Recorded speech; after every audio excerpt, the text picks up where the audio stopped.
नमो तस्सा भगवतो अरहतो। नमो बुद्धाय। मैं आरपी सिंह आप सभी का हार्दिक स्वागत करता हूं हमारे विशेष कार्यक्रम धम्मदीप में। दर्शकों, धम्मदीप में आज बुद्ध एक मार्गदाता है, इसके बारे में विस्तार पूर्वक चर्चा करेंगे और इस पर विस्तृत जानकारी देने के लिए हमारे मध्य उपस्थित हैं भंते डॉक्टर चंद्रकीर्ति जी।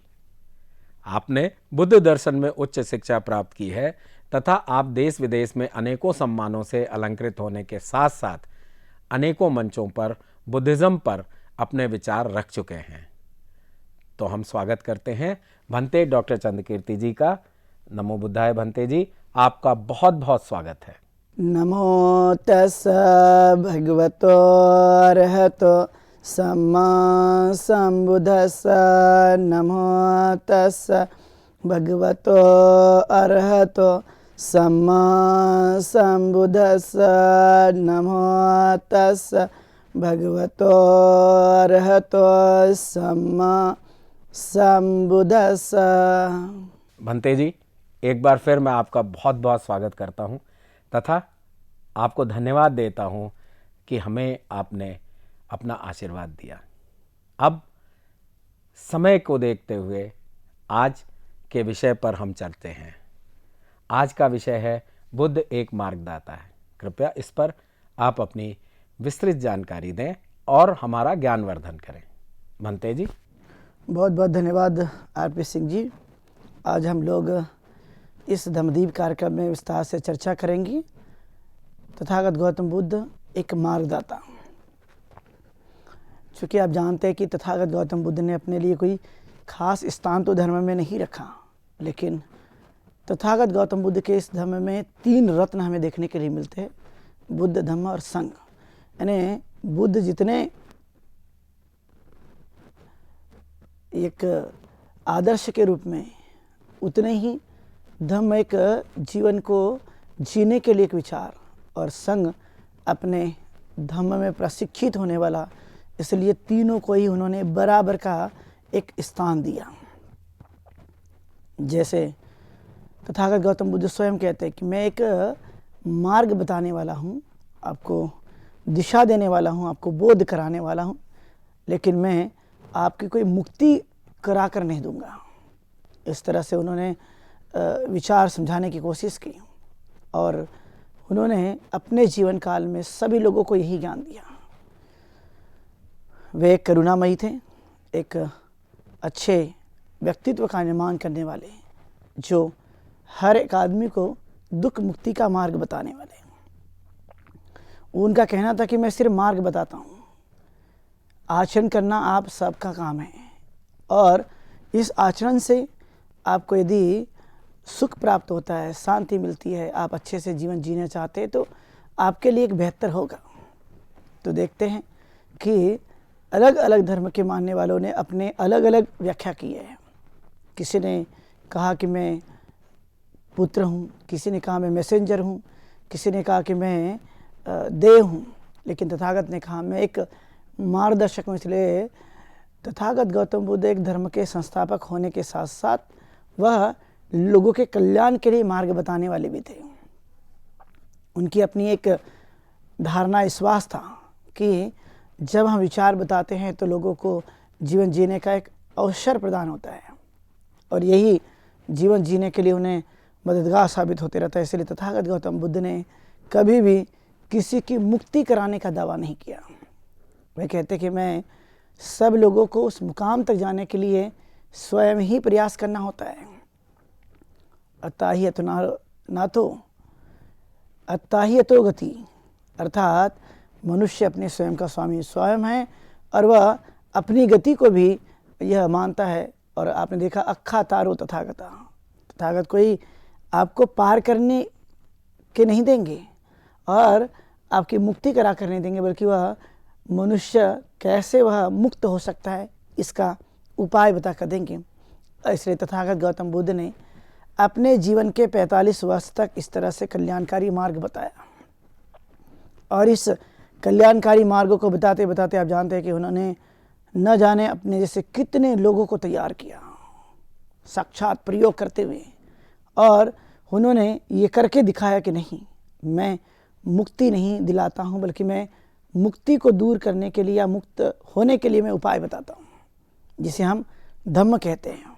और इसलिए तथागत को एक मार्गदाता के रूप में सभी देखते रहते हैं। इसलिए सब धर्म के संस्थापकों से तथागत गौतम बुद्ध ने अपना स्थान खास नहीं रखा, लेकिन धम्म को बताने के लिए पूरी तरह से उन्होंने अपने आप को न्यौछावर कर दिया। वह लगातार इस काम में लगे रहते थे, प्रयत्न करते रहते थे। उनको हमेशा लगता था कि यह संसार का जो दुख है वो समाप्त हो जाए, और जो दुखी है, जो उनके जीवन में अलग अलग कारणों से दुख उत्पन्न होता है, तो मैं उसे दूर करने का मैं उपाय बताऊंगा। और वो उपाय बताते थे, और उपाय बताने की वजह से आप देख सकते हैं कि न जाने कितने सारे लोगों के जीवन में सुख आया, सुख की प्राप्ति हुई, अच्छे से जीवन को जी सके। यह हमें उनके जीवन काल से देखने के लिए मिलते रहता है। उन्होंने शुरू तो कम लोगों से किया, लेकिन जब इसकी संख्या बढ़ गई तो आप देखते हैं कि न जाने कितने लोग जो है इसमें शामिल हुए। लेकिन तथागत का एक ही मार्ग था कि वह उपाय बताते हैं, लोगों को समझाते हैं, धम्म बताते हैं, लेकिन उनका मान्यता थी कि चलना स्वयं को होगा। हम चलेंगे तो मंजिल तक पहुंच जाएंगे, यदि नहीं चलेंगे तो मंजिल तक पहुंचने की कोई संभावना नहीं है। इसलिए चलना हमारा काम है, उस रास्ते पर चलना हमारा काम है, धम्म के मार्ग पर चलना हमारा काम है। बुद्ध तो सिर्फ मार्गदर्शन करते हैं, ज्ञान देते हैं, उपाय बताते हैं, लेकिन उन सब चीज़ों को जीवन काल में इम्प्लीमेंट करने का काम मनुष्य स्वयं कर सकता है, और वो कोई और नहीं कर सकता। यह मनुष्य के पास ही वास्तविक ताकत है। इसलिए बुद्ध ने कहा कि मेरे बाद कोई हो नहीं सकता, ऐसा नहीं है।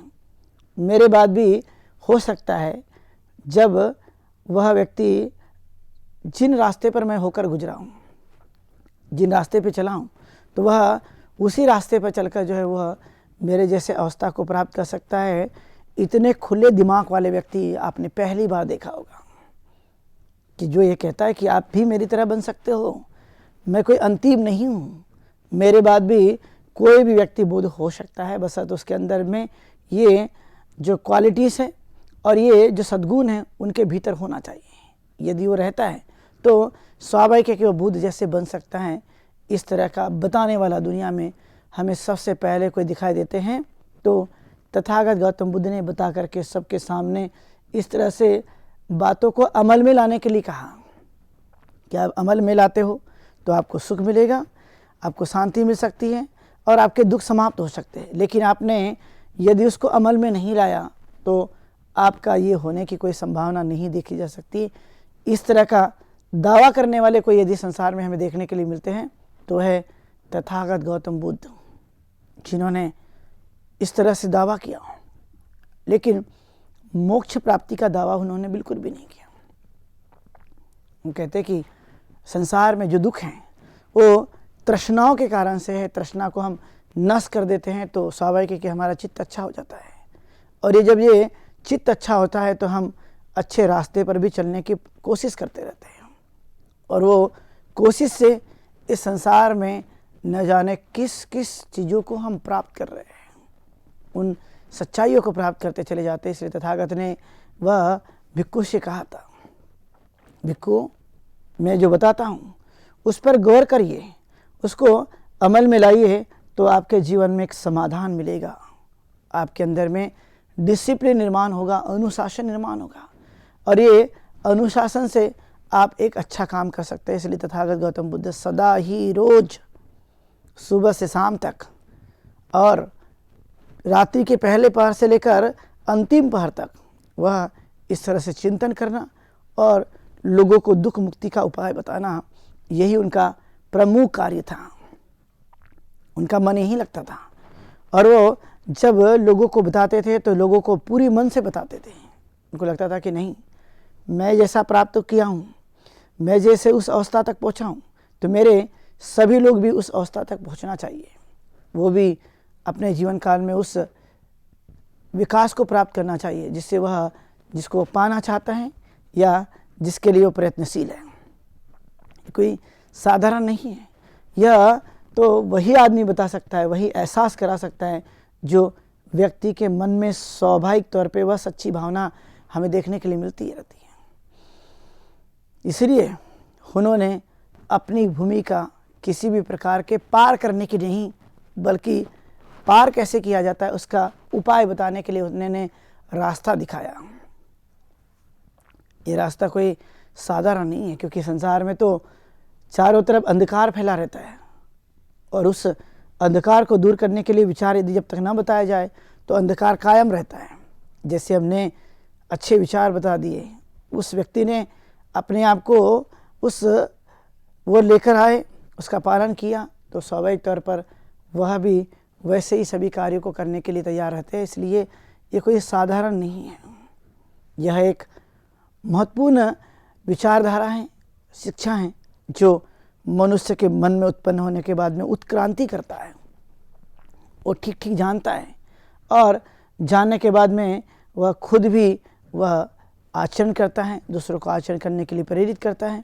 तो यहाँ पर आपने देखा होगा कि तथागत गौतम बुद्ध ने शील की शिक्षा दी, उन्होंने 4 आर्य सत्य बताए, त्रिरत्न बताए, उन्होंने 8 शील बताए, 10 शील बताए, 10 पारमिताएँ बताई, उन्होंने 12 कड़ियाँ जो कि प्रतीत समुत्पाद की होती है, 4 ब्रह्म विहार बताए। यह कोई साधारण नहीं है। वो कहते कि मैंने सब कुछ बता दिया है, अब बताने के बाद अमल में लाना आपका काम होगा। अमल में लाते हो तो आप अपने और मेरे जैसे बन सकते हैं, लेकिन अमल में नहीं लाया तो आप मेरी तरह बनने की कोई संभावना नहीं देखी जा सकती है। इस तरह से उन्होंने पूरी तरह से अपने आप को तैयार करते हुए सबके सामने यही उपाय बता कर दिए। आज भी इस संसार में उस विचार को अपनाते हुए लोग आगे बढ़ते हैं। तो तथागत गौतम बुद्ध साफ तौर पर यह बताते रहते हैं कि सिर्फ जो है बोलने से नहीं, बल्कि उसको आचरण में उतार कर भी कल्याण होगा।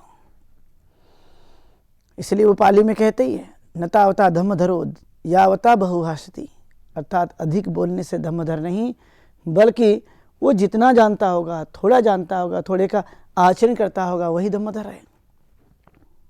और ऐसे धम्मधर हमें उस काल में भी बहुत सारे देखने के लिए मिलते हैं। उपाली नाई, जिसकी दीक्षा स्वयं तथागत गौतम बुद्ध ने की। अब देखते होंगे कि वह विनय में बड़े पारंगत थे और विनय में पारंगत होने की वजह से उन्हें धम्मधर भी कहा जाता था। वो इसलिए कि जो तथागत गौतम बुद्ध ने बताए वह सब उन्होंने अमल में लाया। जैसा जैसा उन्होंने कहा वो सब अमल में लाए। उनके साथ के 5 परिराजक जिनको उन्होंने देशना दी, उन्होंने अमल में लाया, तो वह भी अरहत जैसी अवस्था को प्राप्त हो गए। और उन्होंने अपने जीवन काल में जिन जिन लोगों को रास्ता नहीं मिलता था, वह भटक रहे थे, उन्हें एक सच्ची दिशा देने की उन्होंने पूरी तरह से कोशिश की। तो यह एक जो मनुष्य के जीवन के लिए एक ऐसा राह मिल जाना और उस राह पर चलते हुए मनुष्य उस कामयाबी की तरफ में पहुंचना, यह तथागत गौतम बुद्ध के मार्गदर्शन का ही परिणाम है। जो उन्होंने मार्गदर्शन किया और वह हमेशा लोगों को यही बात बताते रहते हैं। इसलिए चाहे भिक्खु आनंद हो या उनके समय के और बहुत सारे भिक्खु जो जानना चाहते थे, समझना चाहते थे, लेकिन जब तथागत ने उन्हें बताया तो बताने के बाद सभी के सभी जो लोग हैं वह सभी के सभी कहीं ना कहीं वह कुछ न कुछ अवस्था तक तो पहुंच गए, क्योंकि उन्होंने पालन किया।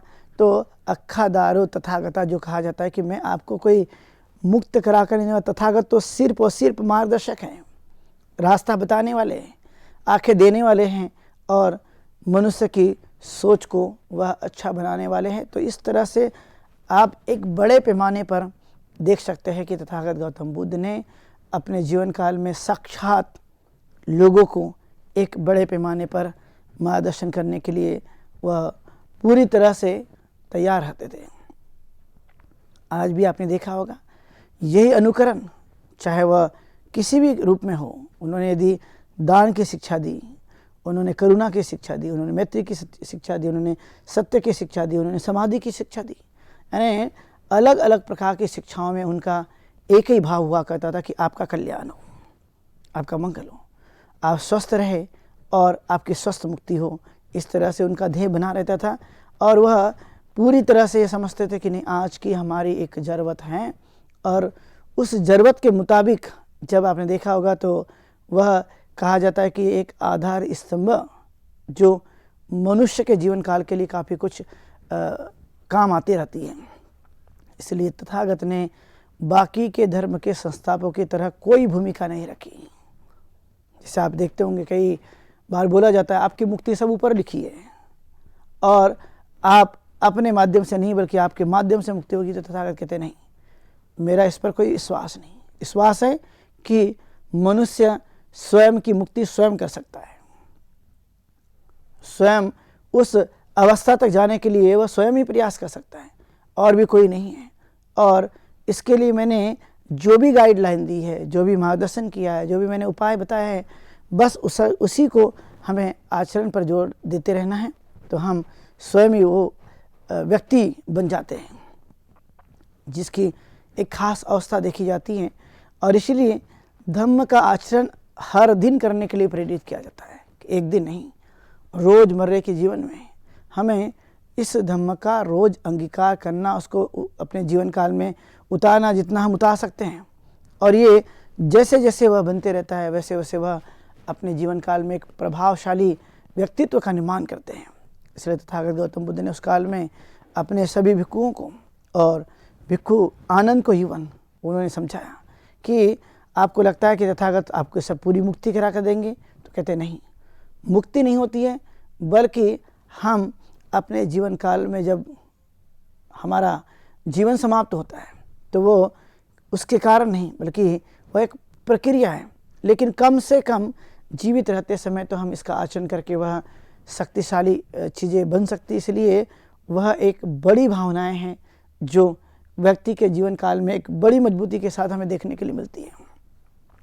यदि ऐसा है तो रास्ता है तो चलने वाले चल करके वहाँ तक पहुँच जाएंगे, लेकिन रास्ता ही नहीं है, उपाय ही नहीं है, तो लोग चलकर कहाँ पहुँचेंगे इसकी कोई संभावना नहीं है। इसलिए उन्होंने कहा मैं आपको जो उपाय बताता हूँ, जो आपका मार्गदर्शन करता हूँ, कम से कम आपके जीवन में वो तो रोज़ कहीं ना कहीं इम्प्लीमेंट हो सकता है।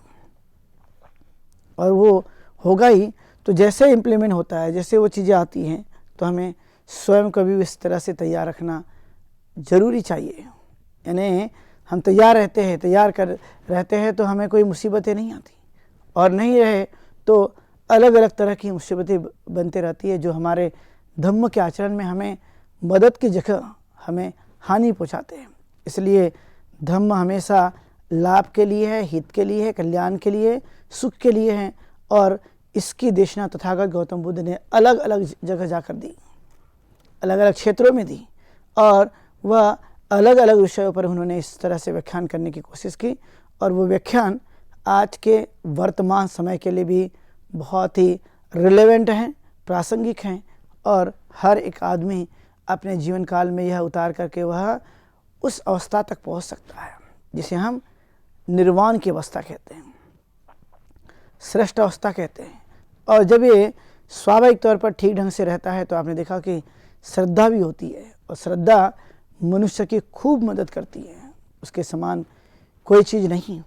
और इसलिए तथागत गौतम बुद्ध ने हर तरह का ज्ञान लोगों को बताने की कोशिश की और उन्हें समझाया कि आप ये मत सोचिए कि साक्षात तथागत बुद्ध तुम्हें बता रहे हैं, इसका मतलब हमारी मुक्ति हो जाएगी, नहीं, बल्कि हमें खुद को भी वैसा प्रयास करना पड़ेगा, वैसा हमें ढालना पड़ेगा, तब जाकर कहीं वह स्थिति बन पाती है। एकाएक से तो ये संभव नहीं होता, लेकिन धीरे धीरे करने पर यह संभव हो जाता है। इसलिए बुद्ध ने अपने आप को बुद्ध ही बताया। कई बार उनसे लोग पूछा करते थे कि आप देव है क्या, श्रेष्ठ व्यक्ति है क्या, आप मनुष्य है क्या।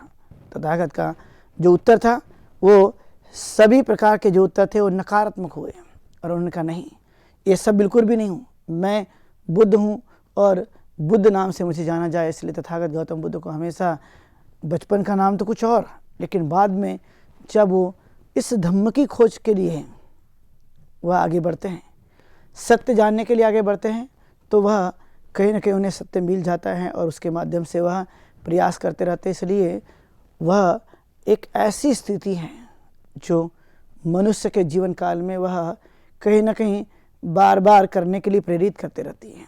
और जब हम बार बार करते हैं तो वह चीज़ें हमसे हो भी जाती हैं। ये कोई सिंपल नहीं है, लेकिन कम से कम आचरण करने के बाद तो तथागत कहते हैं कि मैंने जो धम्म बताया है तो ये सरल भी नहीं लेकिन कठिन भी नहीं, बशर्ते निर्भर करता है कौन व्यक्ति इसका आचरण करके पालन करके उन चीज़ों को अपनाएगा, इसी पे निर्भर करता है।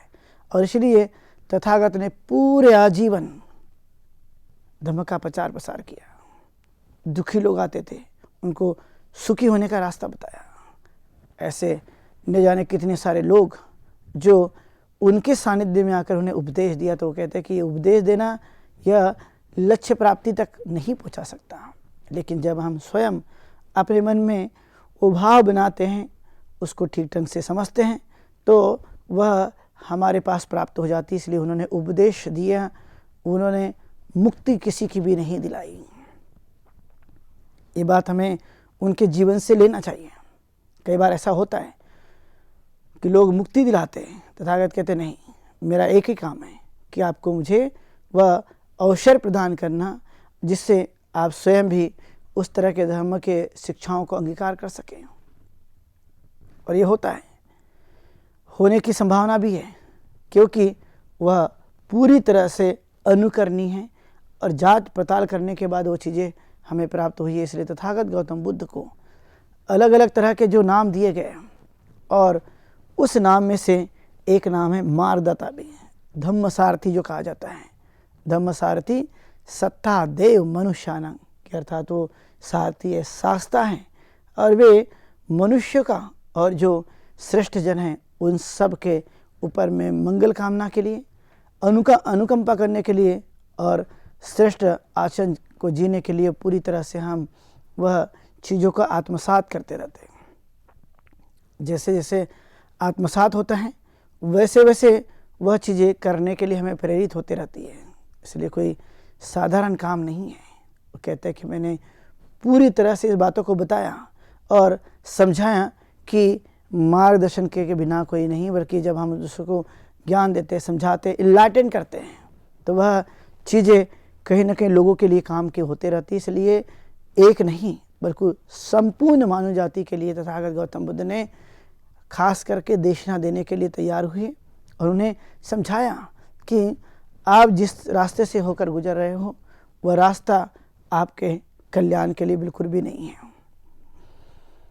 वहाँ दुख के सिवाय और कोई नहीं, यहाँ तो सुख की संकल्पना के साथ ही यह जीवन शुरू होता है। इसलिए जहाँ जहाँ पर भी जो भी उपासक उपासिका है, चाहे बुद्ध विहारों में हो, चाहे वो भवन में हो, चाहे घर में हो, या जहाँ जहाँ पर भी उपासक उपासिका रहते हैं, उन सबको एक ही बात पता है, उनको यही रास्ता पता है कि हम तथागत गौतम बुद्ध के इस धम्म का अंगीकार करके और कुछ नहीं बल्कि इसी रास्ते पर हम हमेशा चलने के लिए प्रयास करते रहेंगे। इसलिए उन्होंने आजीवन व्यक्ति के जीवन में परिवर्तन लाने के लिए इस तरह से प्रयास किया। और जब प्रयास किया गया तो आप देख सकते हैं, समझ सकते हैं कि यही स्थिति है उनके उपदेश की वजह से जो लोग यहाँ तक पहुँचे।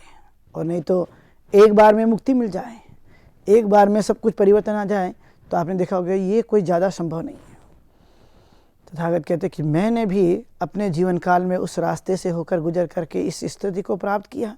ये कोई साधारण परिस्थिति नहीं है, यह एक श्रेष्ठ और उत्तम विचार है जो हर एक व्यक्ति के जीवन में आने पर उन्हें सुखदायी बनाता है, अच्छा बनाता है, अच्छे नेतृत्व की भावना उत्पन्न कराता है। इसलिए इस चीज़ों को जितना अमल में लाया जा सके उतना अमल पे लाने पर जोर देना मनुष्य का यह एक स्वाभाविक कर्तव्य है।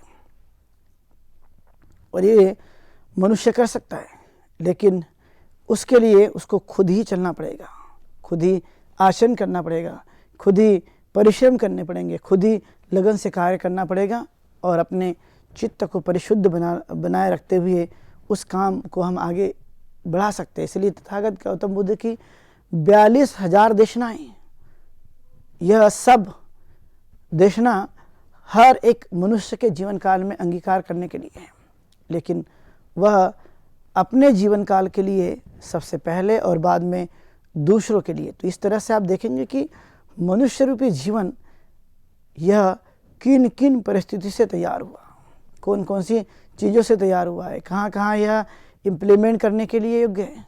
तो वह बातें जब हम अपने जीवन काल में उतारते हैं तो हम स्वाभाविक तौर पर वह सच्चाई के साथ में अपने जीवन को प्रस्तुत करते रहते हैं। ये कोई साधारण नहीं, यह एक विशाल है, और ये विशाल प्रक्रिया मनुष्य के जीवन काल के लिए स्वाभाविक तौर पर हम जब देखते हैं तो यह अथाह और असीमित मनुष्य के ऊपर में होने वाले प्रभाव को हम देखते रहते हैं। इसलिए यह तथागत गौतम बुद्ध का यह जीवन जो वर्तमान के साथ साथ अलग अलग जगह भी जिस तरह से काम करता है, तो आप देख सकते हैं कि तथागत गौतम बुद्ध को सबसे पहले लोग इसी नाम से जानते थे कि वह एक भगवान है, अरहत है, सम्यक संबुद्ध हैं, और वह अपने जीवन में सबके कल्याण करने वाले हैं। इसलिए इसके साथ साथ तथागत को एक मार्गदाता भी कहा।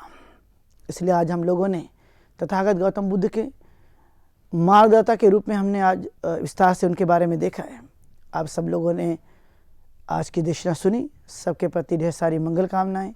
आप सुखी हो, दीर्घायु हो, स्वस्थ रहे, ऐसी मंगल कामना करते हुए भवतु शुभ मंगलम।